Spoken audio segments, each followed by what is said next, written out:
It's time for Sunday Brunch here in the Hard Rock Kitchen, and joining us this morning is Jack Coleman from Baja Jacks. Jack, thank you so much for joining us. Absolutely, glad to be here. And here. you're the Jack in Baja Jacks. Yes, sir. Yep. Perfect. Yeah, makes it easy to remember. Yeah. And tell us what you're going to be making today. Today we're going to be making a Carnitas pork. It is a flavored dish. It's a marinated pork that we're going to boil and cook up. It's a great flavor.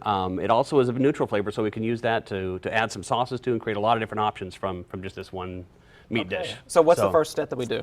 First step, we got a pork shoulder here. Nice. And we're going to take that, we're going to cut a strip out of here, out of the bottom of it. Okay. That's going to be about, between 3/4 of an inch to 1/2 an inch tall. Okay. And when we get that off of there, we're going to take that and cut that into strips. And where can you get on the... You know, I think any butcher should be able to get a pork shoulder. It's a pretty common cut. Okay. So, and once we've got these diced up in little cubes, again, you want these to be little cubes. It doesn't matter if they're all the same size, they're varying in size, because as we cook it up, some of those will shred and some of those will actually stay as big chunks of meat. Okay. So, and so what do we do next? After you dice everything? we've got everything diced up. We're going to add the marinade to it. Nice. So we've got a couple different ingredients. We've got 4 ounces of orange juice. Okay. So if you want to dump that in there, yep. All right, just pour it on top? Pour that in there, yep. Okay. Yep. We've got Orange 4 juice. ounces of Pepsi. Okay. Pepsi, really? Yeah, exactly. Yeah. Wow, okay. There's We've that. got 4 ounces of Mexican beer. Nice. All right. Pour that in there. We're going to do a tablespoon of salt and a tablespoon of garlic. Okay. And once we get this all marinated, we're going to toss this together. What we're going to do is we're going to cover that and put that in the refrigerator and let that marinate for a couple hours, at least a couple hours. And then after that's done, we're going to dump it into a pot and cook it up. All right. So let's go ahead and toss that up. Yeah, exactly. Yeah. Just want to make sure everything gets coated really well.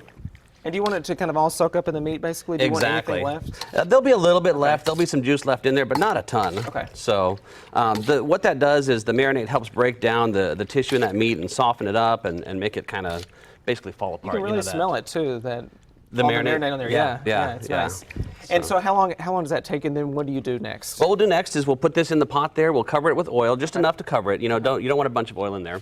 And we'll cook that for about 2 hours. We'll bring it to a boil, and then it'll cook for about 2 hours and really let the meat fall apart and soak into it. Yeah, exactly. Yeah. And you said you can add so much to this too. Absolutely, yeah. It creates a very neutral flavor. So what you can do is you can add a lot of different sauces to it and create a lot of different flavors. Yeah. We're going to do a guacamole today. I love that. Anytime. Yeah, exactly. We got avocados, tomatoes, onions, cilantro, limes, jalapenos.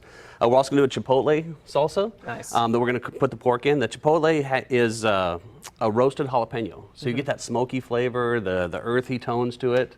So we'll do that with Chipotle, tomatoes, salt, and garlic. And the last one we're going to do is a Verde Salsa. Okay. Which is cilantro, tomatillos, the little green tomatoes, some pickled jalapenos, some arbol chilies. Arbol chilies are great. You can flash fry these and soften them up a little bit, and they add a really great flavor to it. Yeah. Well, we'll come back here in just a minute and try all that out and then get to taste some of this too, which I'm looking forward to. So for now, we'll send it back over to John. Awesome.